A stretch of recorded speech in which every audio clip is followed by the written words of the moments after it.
The two security guards had Rafael Mendoza by the elbows before he could even set down the small paper program with his daughter's name on it. "Sir, you need to come with us," one said, loud enough that the whole front section turned to stare.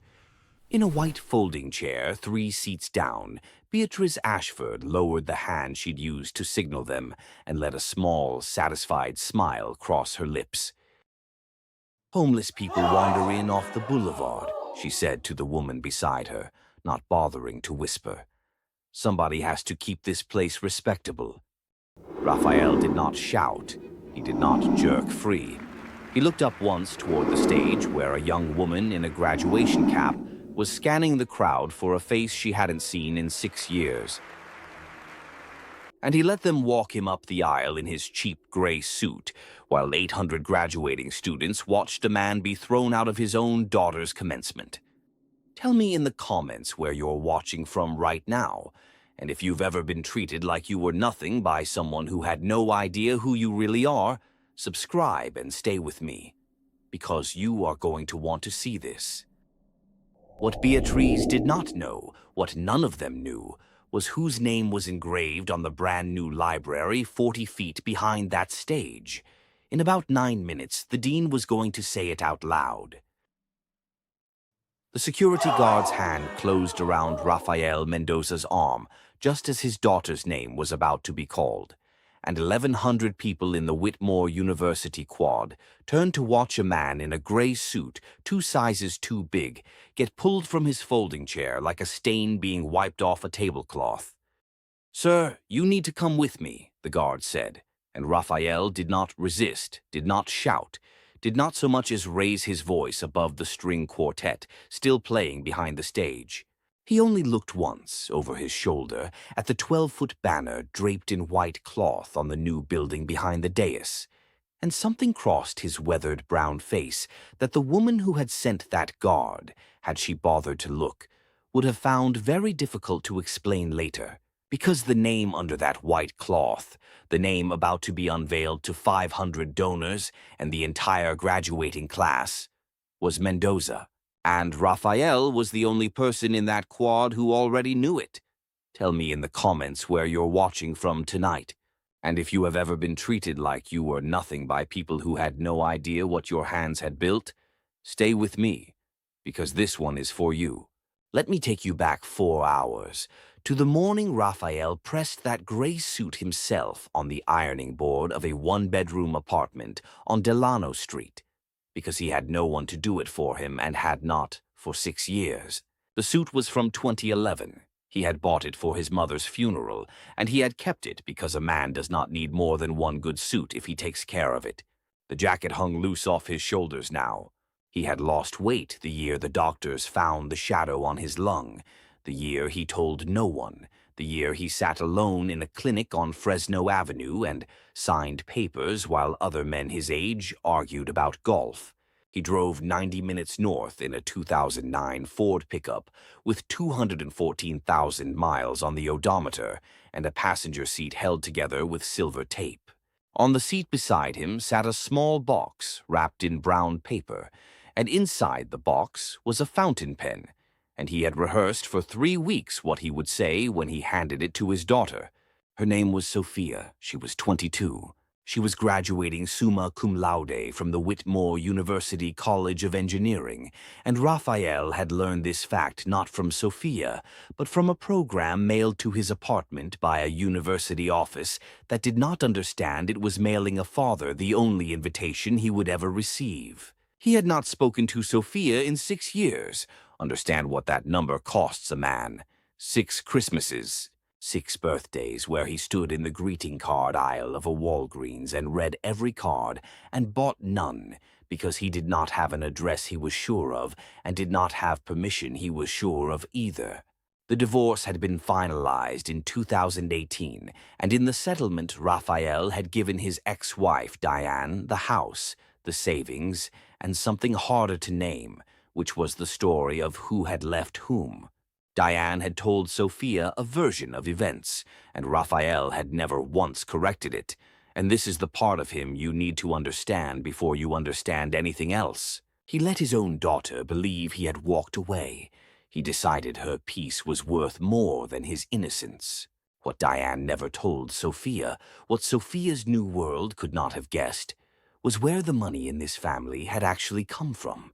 Rafael Mendoza's mother, Esperanza Mendoza, had crossed into California in 1971 with a fourth-grade education and a talent for growing things. She started with a single roadside stand outside Bakersfield selling strawberries. She grew on a rented half-acre. By the time Rafael was in high school, Esperanza owned 300 acres. By the time she died in 2011, the company Rafael had spent his life quietly building on his mother's dirt, Esperanza Farms and its distribution arm, moved produce into 14 states and cleared revenue that would have made every person seated in that quad go silent if the number were read aloud. Rafael had never once wanted it read aloud. That was the whole trouble.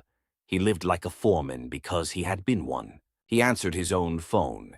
He knew the first names of the men who drove his trucks and the names of their kids, and every December he handed out bonuses in cash inside envelopes he addressed himself.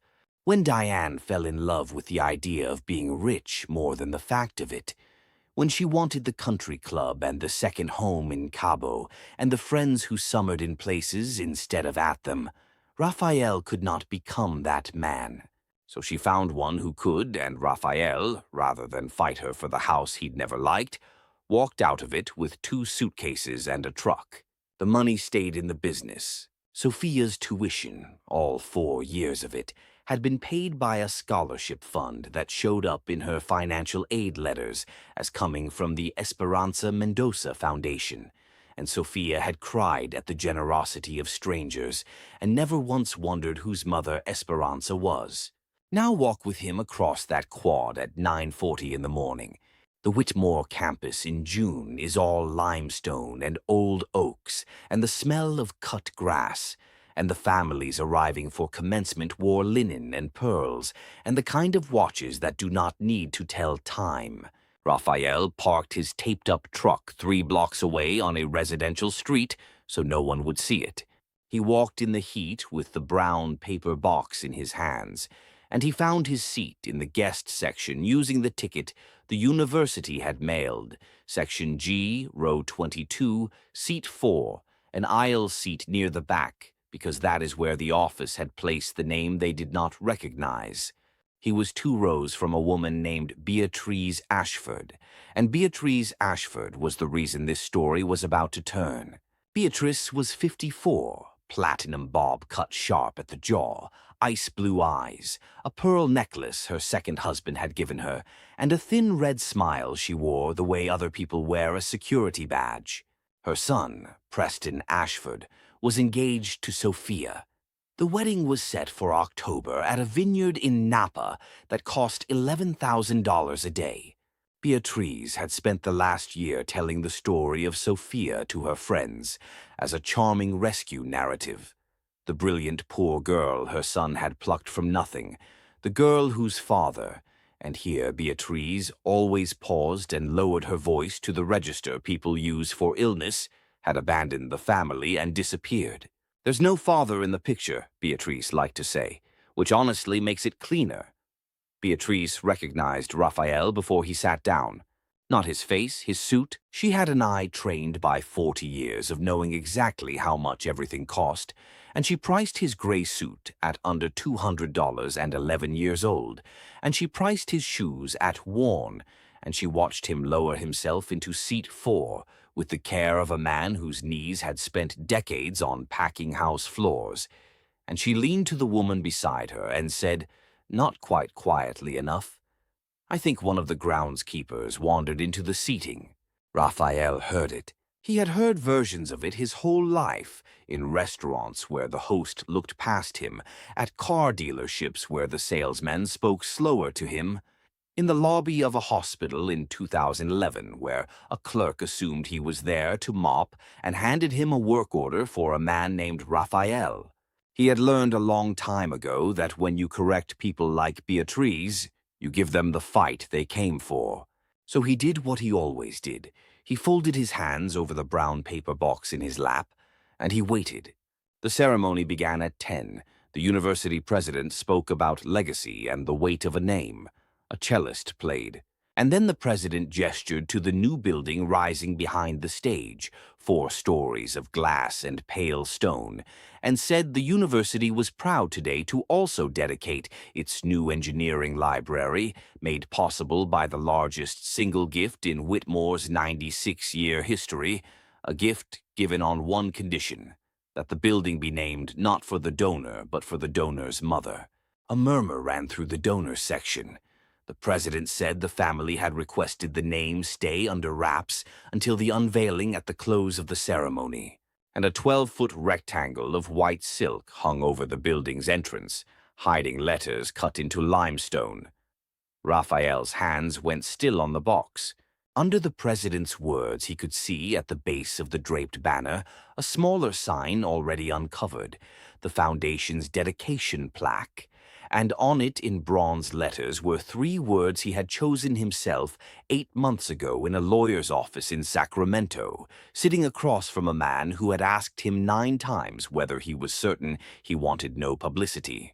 The plaque read, "The Esperanza Mendoza Foundation," his mother's name. On a wall at a university his mother could not have found on a map, in a state she had entered with nothing, 40 years after she sold her first flat of strawberries off the back of a truck.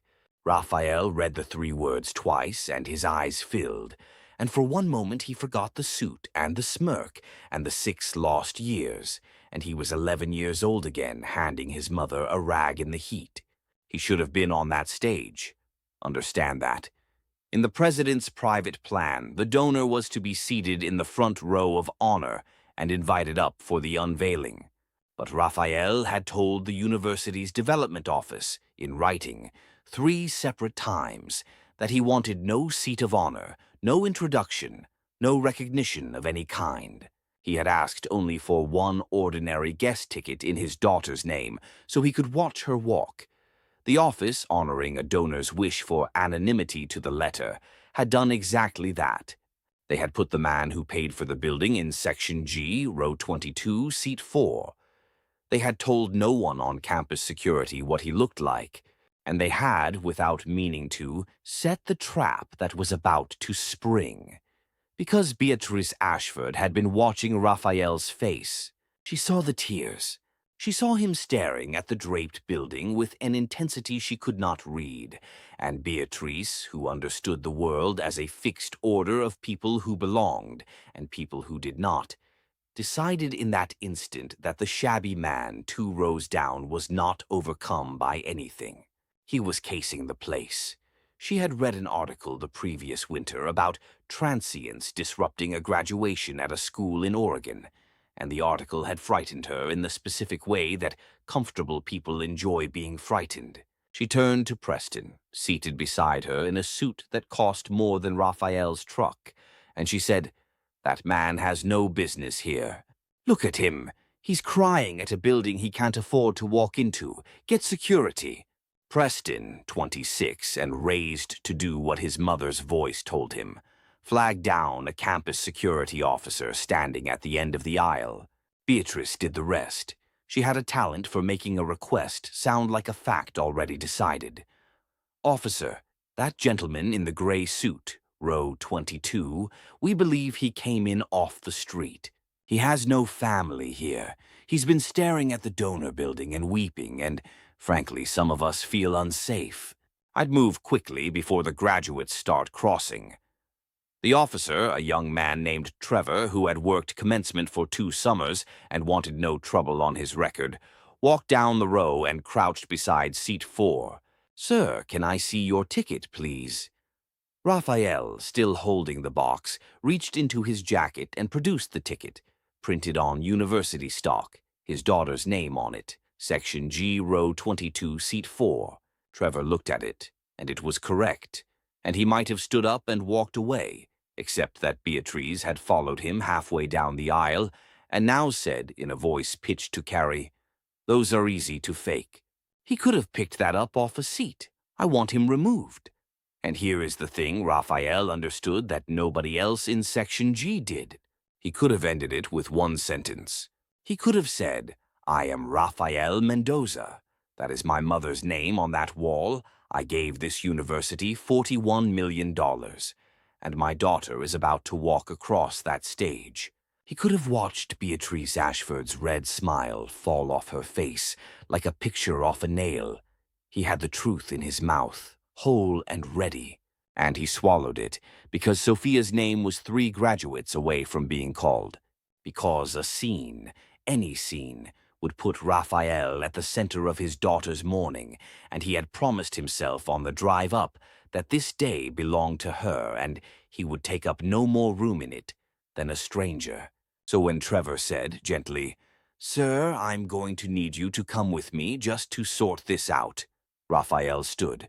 He stood and he buttoned his 11-year-old jacket, and he tucked the brown paper box under one arm, and he walked up the aisle beside the officer with his chin level and his eyes forward, and the whole of Section G watched a Latino man in a poor man's suit be escorted out of a graduation by security, and every one of them filled in the story the way Beatriz had trained them to.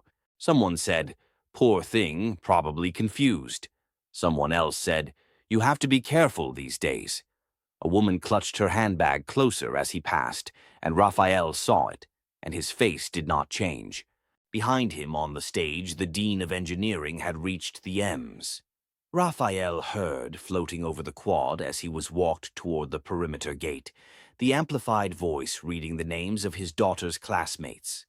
Martinez, Matthews, and then the officer's radio crackled and Trevor slowed near the gate, one hand still light on Raphael's elbow, and Beatrice Ashford, who had followed all the way to the edge of the seating to be sure the job was finished, called out one more thing. And this is the sentence she would spend the rest of her life wishing she could unspeak. "Make sure he's off the property. We don't need homeless men wandering a Mendoza dedication." Raphael stopped walking, not because of the insult, because of the name in her mouth.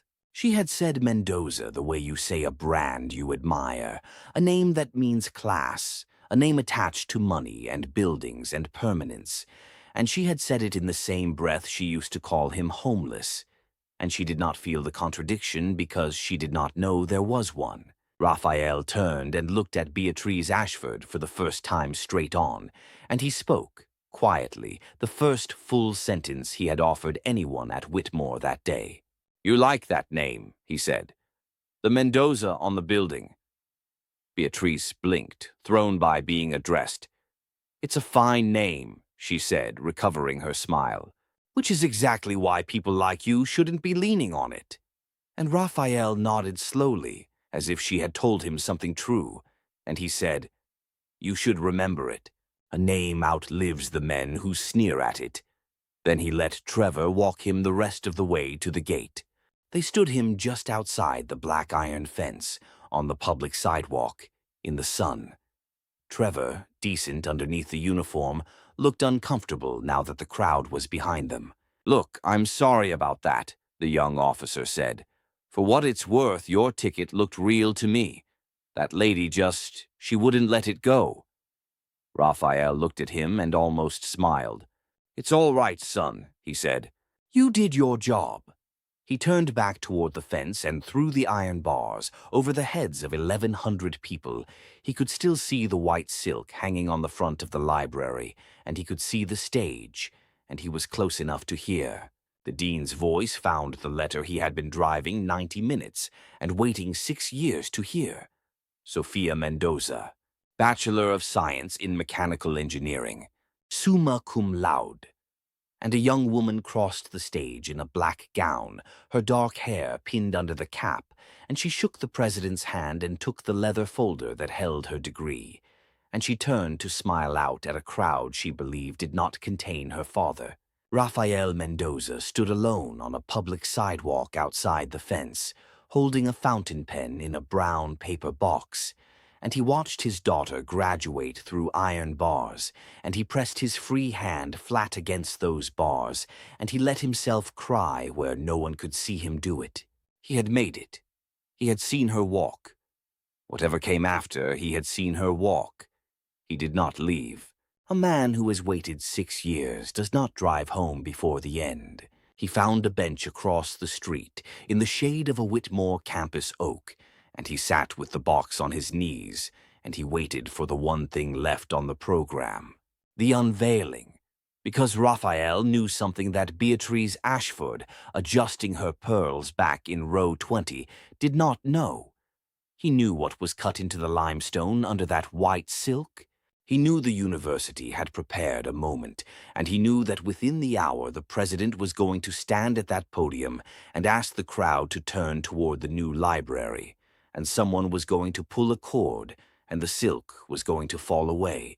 And there, 40 feet high in letters of pale stone that would be lit at night for the next 100 years, the entire graduating class of Whitmore University and 500 donors, and Beatrice Ashford and Preston Ashford and Sophia herself were going to read the words, the Rafael Mendoza Engineering Library, and beneath it, on the bronze donor plaque, the president had promised to read aloud the name of the man who had given the largest gift in the school's 96-year history, a man they had just dragged off the property in a suit from 2011. A man sitting alone on a bench across the street. Beatrice had told a whole quad he was homeless. In about 40 minutes, the university was going to tell the same quad exactly whose library they were sitting in front of, and there would be no place in that limestone for her to hide. Rafael opened the brown paper box on his knees and looked at the fountain pen inside, the one he had bought for Sophia, engraved along the barrel with 4 words in his own handwriting, sent to a jeweler in Sacramento and cut into the metal. He ran his thumb over the engraving. The words were his mother's, the thing Esperanza used to say in Spanish over the packing tables when a buyer tried to cheat her or a man tried to talk down to her, the thing she said with dirt on her hands and her chin up. He had translated it for the jeweler as best he could.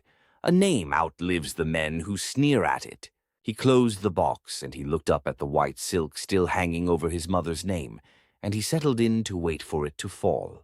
The 2 guards had a hand on each of Raphael's arms by the time they reached the center aisle, and 400 people in folding chairs watched a man in a gray suit get walked toward the double doors like a shoplifter. Raphael did not pull away. He let them move him past row after row of parents in their good clothes, past the banner that read, Whitmore University Class of 2024, past the podium where the dean stood with a folder open in front of her and a strange expression on her face. Then, 6 feet from the exit, Raphael stopped walking. He simply set his weight and stood, and the 2 guards who had been steering a compliant man suddenly found themselves pushing against something that would not move. The younger one tugged. Raphael turned his head, unhurried, and looked at both of them the way a foreman looks at a job that has been done wrong. "Wait," Raphael said. His voice did not rise. "Just wait for the dean's next announcement. Then you can decide whether you still want to carry me out that door." The older guard, a man named Curtis, who had worked commencement at Whitmore for 11 years, felt something in that sentence that made him ease his grip without deciding to. Up at the podium, Dean Patricia Alvarez had stopped reading names. She was staring down the aisle at the gray suit, and the microphone caught the small sound she made, half a laugh and half an apology, before she found her professional voice again. "Everyone, please, if you could return to your seats for one moment," the dean said. The graduates in their black gowns shifted and sat. Somewhere in the 4th row, a baby fussed and was hushed. "We were going to save this for the reception, but I think the moment has arrived on its own, so I'll do it now." Beatriz Ashford, 3 rows from the front in her cream blazer and her pearls, leaned to the woman beside her and whispered something behind her hand, that permanent thin smile still fixed in place. She had spent the last 20 minutes certain she had won. She had watched the guards come, had watched them find the man she'd pointed out, had watched them lift him from his chair while his daughter's face went white 2 rows over. Beatrice had come to Whitmore that morning to be seen at the right event with the right people, and she had decided a shabby stranger in a 2 sizes old suit was not part of the picture she wanted taken. For the last 18 months, the dean went on, this university has been building something on the east side of the quad. Many of you drove past the construction on your way in this morning. Most of you assumed it was another parking structure. A ripple of polite laughter. It is not. It is a library. 94,000 square feet, 4 floors, a 200-seat reading room, and a wing dedicated entirely to first-generation students, the young men and women who arrive here, with no one at home who has ever set foot on a college campus. Rafael was still standing in the aisle between the two guards. Curtis had let go of his arm entirely now. The younger guard had not, and did not seem to know it. The building was funded by a single gift, the dean said. The largest living donation in the 96-year history of this institution. The donor asked, for 18 months, to remain anonymous. He did not want a ceremony. He did not want his name on a wall. He wanted, and I'm quoting the letter his foundation sent us, a place where a kid who mops floors at night can sit down in the morning and read. 400 people were very quiet now. In the 4th row, a young woman in a black gown had risen halfway out of her chair, her tassel swinging against her cheek, her eyes locked on the man in the aisle. Her name was Sophia Mendoza, and she had graduated summa cum laude that morning in mechanical engineering, and she had spent the walk across the stage scanning the crowd for a face she could not find because 2 guards had already pulled it toward the door. There is a plaque, Dean Alvarez said, and she nodded to someone at the side of the stage. A velvet cloth slid off a bronze rectangle mounted on a rolling easel, and the letters caught the June light. The building is named the Elena Mendoza Reading Library after the donor's mother, who cleaned houses in Fresno for 31 years and never learned to read English. Her son poured his first concrete foundation at 19 and built Mendoza Construction into the firm that raised half the towers on this campus. And I would like, if he will allow me, to finally thank the donor himself, who I have just been told is in this room, Mr. Rafael Mendoza. The name went out over the loudspeakers and hung there. Curtis, the older guard, took one full step backward, away from Rafael, as though the man had suddenly grown too hot to touch. The younger guard let go of the arm he'd been holding and looked at his own hand like it belonged to someone else. Rafael did not move toward the stage. He turned first and found his daughter's face in the 4th row, and he gave her a small nod that carried 30 years inside it. Then he looked back down the aisle, and his eyes moved past the guards, past the dean, and landed on Beatriz Ashford in her cream blazer, and the thin smile she wore had finally, for the first time all morning, come apart. "You can let go now," Rafael said quietly to the guard still standing beside him, though the man already had. "I'll walk myself." He did not walk toward the exit. He walked toward the stage, up the center aisle he had just been dragged down, past the same rows of parents, and where they had watched a shoplifter be removed, they now watched something they didn't have a word for. A few people started to clap, then more. By the time Rafael reached the steps at the front, the whole tent was on its feet, and the sound rolled forward and broke over the podium, and Dean Alvarez was applauding too, the folder pressed to her chest.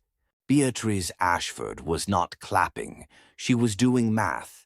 Her mind, which was quick with a certain kind of arithmetic, was running the last 20 minutes backward, and every step led to the same place. She had been the one to flag him. She had walked up to the head usher at 10:40 that morning, pointed a manicured finger at a man in a worn suit sitting near the aisle, and said, in the confidential voice of a woman who assumes she'll be believed, "That man doesn't belong here. He's making people uncomfortable. Someone should check that he has a ticket." She had watched the usher radio security. She had watched, and she had smiled, and she had done it in front of witnesses. The woman beside her, a booster named Carol Whitfield, whose husband gave $40,000 a year to the athletics department, had heard every word and had watched Beatrice point. Carol was staring at her now with an expression that had curdled from friendly to something else, and she was leaning away, physically, the 6 inches of a person who no longer wishes to be associated. Dean Alvarez raised a hand and the applause settled. "Rafael, would you say a word? You've earned it, whether you want it or not." Rafael took the microphone off the stand. He looked out at the 400 faces, and he was quiet for a moment, and then he spoke the way he had spoken in the aisle, low and even, so that everyone leaned in to catch it. 40 years ago, I couldn't have bought a ticket to sit in the back of a room like this, he said. I poured concrete. I still know how to read a foundation slab better than I read a balance sheet, and my accountants will tell you that's a problem. A laugh moved through the crowd, grateful for the release. My mother, Elena, cleaned houses. She'd take me on Saturdays because there was no one to leave me with. There was one house on Van Ness with a library in it, a whole room, floor to ceiling, and while she scrubbed the kitchen, I'd sit on the floor of that room and hold books I couldn't read yet. The woman who owned the house caught me one day. I thought she'd throw me out. He paused. She sat down next to me on the floor and read to me for an hour. That's the whole reason I'm standing here. One person decided I belonged in the room. He set the microphone back on its stand, and then he lifted it again as if he'd forgotten something. About 10 minutes ago, Rafael said, and his voice stayed calm. 2 of your security officers were asked to remove me. They were told I didn't belong here. I want to be very clear that those 2 men did nothing wrong. They were doing the job they were given, and they did it decently. I could feel one of them ease up the second he realized something was off, and I'd like to shake his hand later. Curtis, standing at the back near the doors, ducked his head. But somebody made a decision this morning. Somebody looked at my suit and decided what I was worth. I just asked that person, whoever they are, to think about that, because a name outlives the men who sneer at it. My mother's name is on that building for the next 100 years. She cleaned houses. I promise you the people who looked down on her are not remembered. The dean did not name Beatriz. She didn't have to. Carol Whitfield had already turned fully in her seat to face the woman beside her, and Carol was not a quiet person, and the tense acoustics were unforgiving. "It was you," Carol said, and the sound carried 3 rows in every direction. "You pointed at him. I watched you point at him. I heard what you said." Heads turned. Beatrice's mouth opened and produced the beginning of a laugh, the reflex of a woman who had talked her way out of every room she'd ever been cornered in. "I have no idea what you're—" "You said he was making people uncomfortable," Carol said. "You told the usher to check his ticket. You said he didn't belong." She stood, gathering her handbag with the deliberate slowness of someone ending a friendship in public. "The man built the library, Beatrice. His mother scrubbed floors so he could pour concrete, so he could give this school more money than anyone alive. And you had him dragged out of his own daughter's graduation because you didn't like his jacket."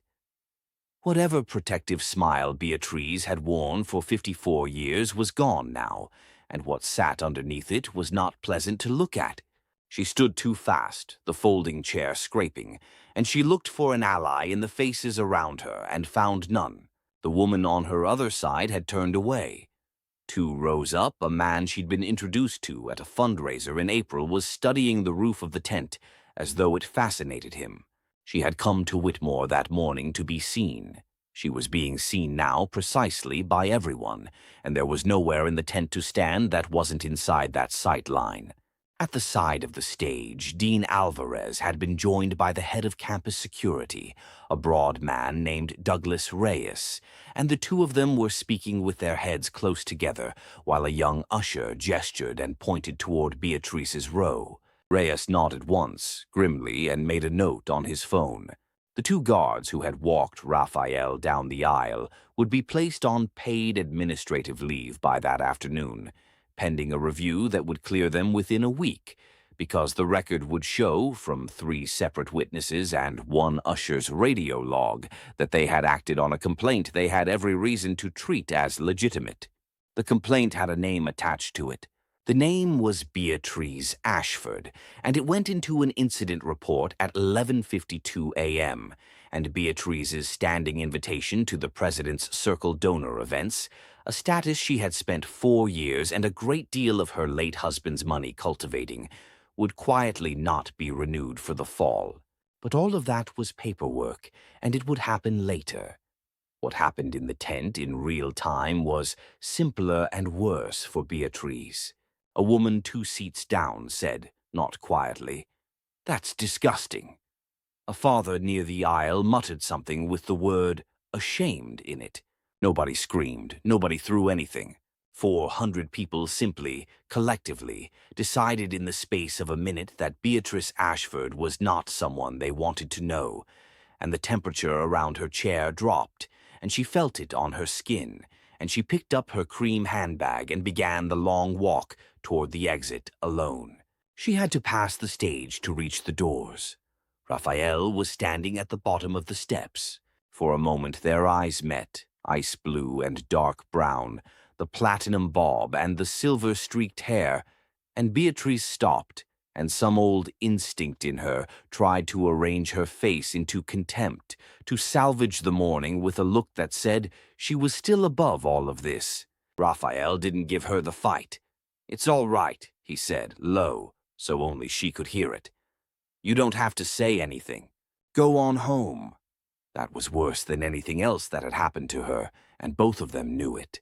Beatriz Ashford walked out of the Whitmore commencement tent, past 2 guards who would not meet her eye, into a June parking lot, and got into a car nobody walked her to.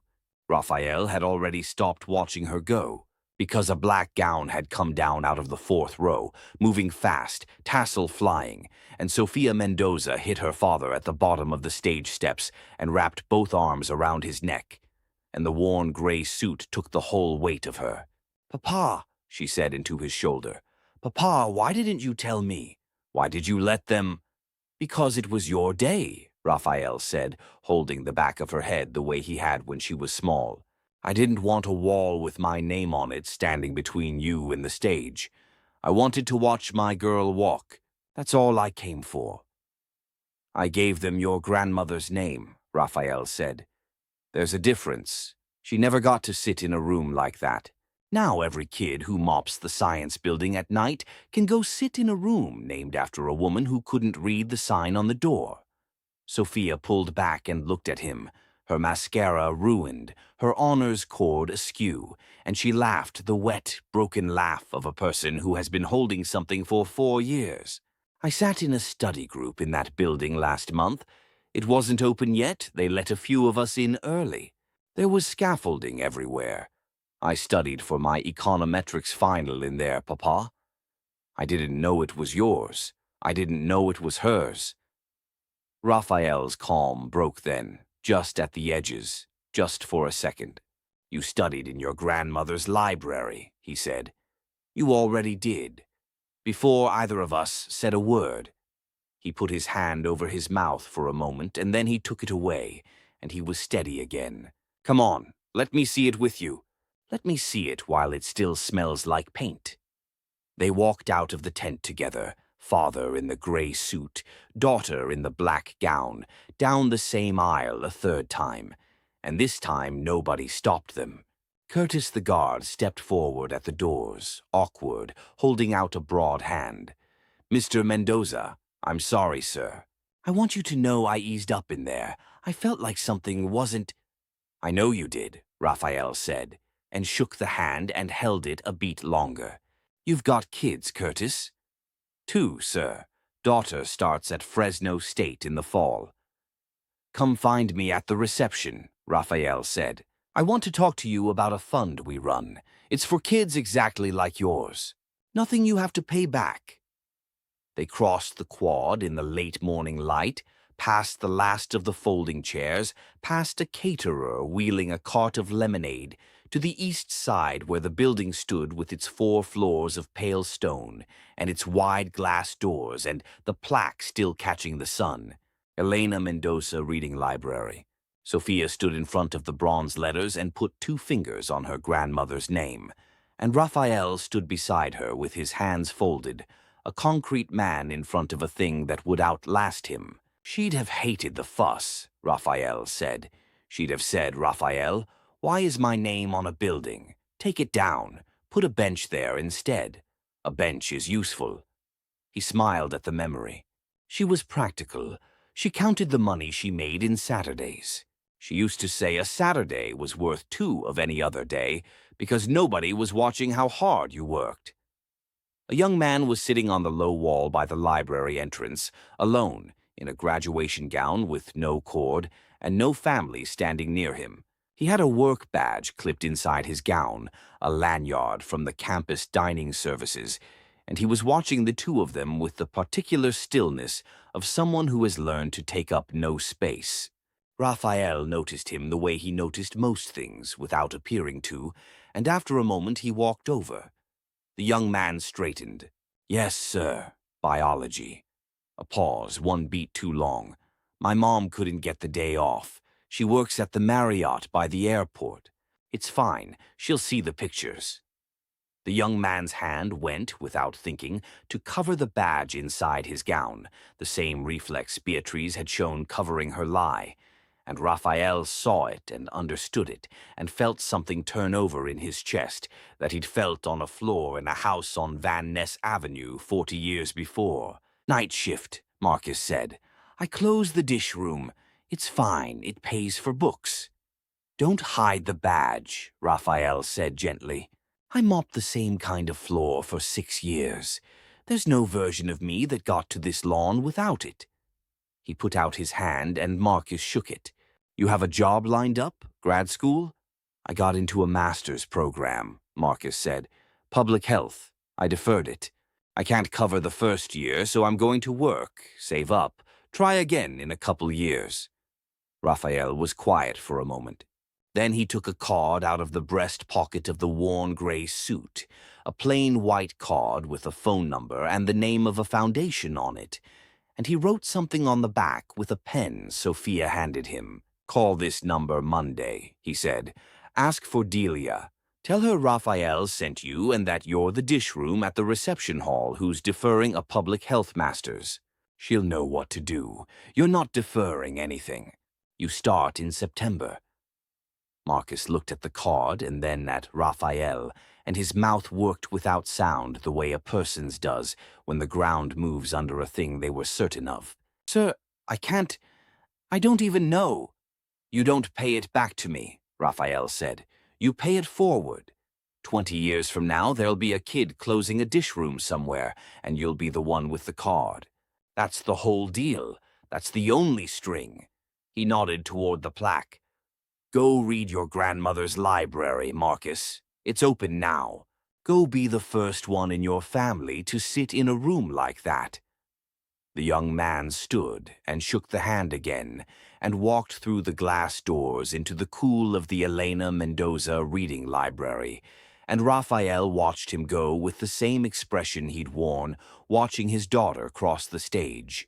Sophia slid her arm through her father's. How many is that now? Kids, scholarships, cards you've written on the back of.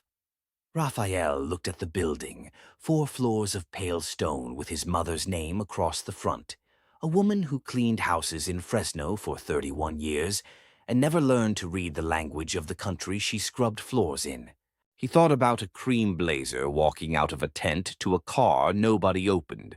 He thought about a boy on the floor of a library on Van Ness, holding a book he couldn't read, and a woman who sat down beside him instead of throwing him out. One more than yesterday, Raphael said. That's all I ever try for. One more than yesterday. They stood on the lawn a while longer, the father and the daughter, in front of the letters that would still be there in 100 years, when everyone who sneered at a gray suit that morning was long forgotten and unmourned. A crew had been paid to build it in stone precisely so that it could not be taken down by anyone who decided, on a June morning, that a man's jacket told them what he was worth, because that was the thing his mother had known, wringing out a mop on Van Ness Avenue while richer women looked through her like glass. The sneer is loud and it is brief. The name is quiet and it lasts. A name outlives the men who sneer at it, and Elena Mendoza's was carved 4 inches deep into stone, above a door that would not lock, in a room where anyone was allowed to sit down and read.